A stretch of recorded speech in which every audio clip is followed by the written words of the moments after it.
kan kalau kita kan bukan ahli seperti dokter ya, yang bagaimana detailing, bagaimana sebuah membuat penyembuhan ya. Yang kita bisa lakuin as a friend, a real friend adalah membuat dia nyaman, membuat semangat dia untuk melakukan sesuatu happy. Karena salah satunya mungkin dia bisa survive 2 tahun terakhir ini karena dia happy, manggung itu happy. Orang nggak ada yang tahu, mungkin teman-teman juga banyak yang hari ini datang itu juga gue nggak pernah tahu lu lukisan gitu. Ya memang kan nggak perlu dikasih tahu juga gitu ya. Dan kita sebagai temannya yang ada di circle-nya dia adalah berusaha membuat luar tetap melihat semua baik-baik aja, dan kita berusaha profesional bahwa sebagai entertain, sebagai band tetap melakukan yang terbaik di atas panggung.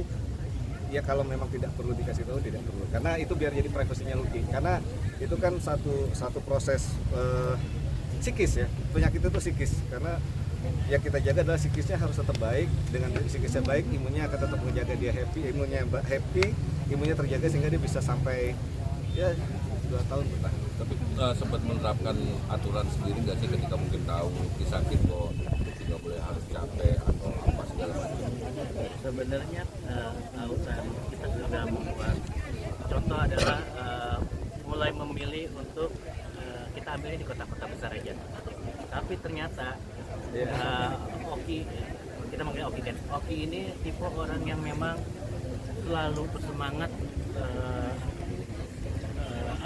dia selalu punya mimpi yang gimana caranya mimpi itu bisa terwujud. Jadi itu yang akhirnya selalu mengingatkan kita di sekitarnya untuk bisa terus survive fighting.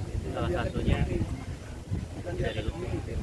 Mimpi apa mungkin yang belum tercapai sampai saat ini, mungkin bikin album baru atau single baru? Justru sejak ada Lucky secara digital, karena sekarang eranya digital kan, elemen jadi lebih rapi. Bahkan kita dalam 3 bulan sejak September ya, sejak September tahun lalu itu kita sudah merilis 3 single baru, yang nantinya memang direncanakan single-single itu akan menjadi open pembuka untuk beberapa single di tahun ini, yang nanti di ujungnya akan kita rilis sebagai album baru. Nah, 3 single itu udah rilis duluan, udah di semua platform digital di YouTube udah ada, dengan beberapa single lagi di awal tahun ini sampai habis Lebaran. Setelah itu memang gongnya adalah di rilisnya album baru. Nah, Lucky itu salah satu orang yang punya effort besar, spirit besar, istilahnya bara, yang mungkin yang di saat yang lain lah kalau kayak Elemen mungkin ngelihatnya kita tinggal jualan nostalgia aja atau romansa masa lalu, karena orang tetap nunggunya. Ternyata Lucky adalah salah satu enggak. Kalau lo mau eksis, lo harus tetap rilis sesuatu yang baru, lo harus tetap berkarya yang baru, lo harus peka terhadap perubahan industri, lo harus menjadi sesuatu yang dinamis dengan perubahan. Salah satunya adalah Lucky. Jadi semangat itu yang akhirnya membuat kita mau membuat sesuatu yang bagaimana Elemen mungkin bisa eksis sampai hari ini. Salah satu yang ngejaga adalah Lucky dibantu Arya membuat Elemen tetap dinamis di antara sekian banyak band di industri sekarang ini. Thank you. Makasih banyak teman-teman. Makasih banyak. Terima kasih. Maaf kalau ada kurang-kurang. Kita udah hampir 27 tahun. Makasih ya. Kalau zaman dulu banget, Hengki, astaga. Kamu masih di sekolah apa gimana? Jadi kalau ditanya kayak apa, apa pernah jadi sedih. Udah lebih dari sedih. Oke, orangnya pertama clever gitu. Terus kedua, dia itu orang yang disiplin untuk memanage. Dan makanya di manajemen itu kita sangat terbantu dengan adanya Lucky untuk membuat sebuah manajemen data, manajemen finansial segala macam. Nah, kalau di Elemen belum nggak ada leader. Di Elemen nggak ada leader, tapi masing-masing punya porsi.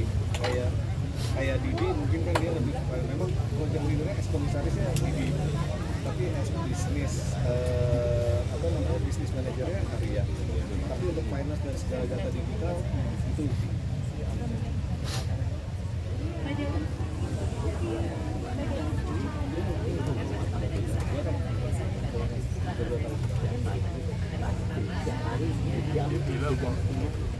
Iya, kita tahu sebetulnya hampir 2 tahun yang lalu bahwa kita dia ada cukup sakit yang cukup parah, yang ternyata harus menjalani terapi kayak di daerah yang mungkin sebagai teman-teman yang ada di lingkungan dia yang paling dekat gitu kan, karena ada psikis ya, dia gimana caranya mungkin sesuatu yang akhirnya dia nggak terfokus ke penyakit itu bahaya. Dan alhamdulillah ya selama dokter itu mandiri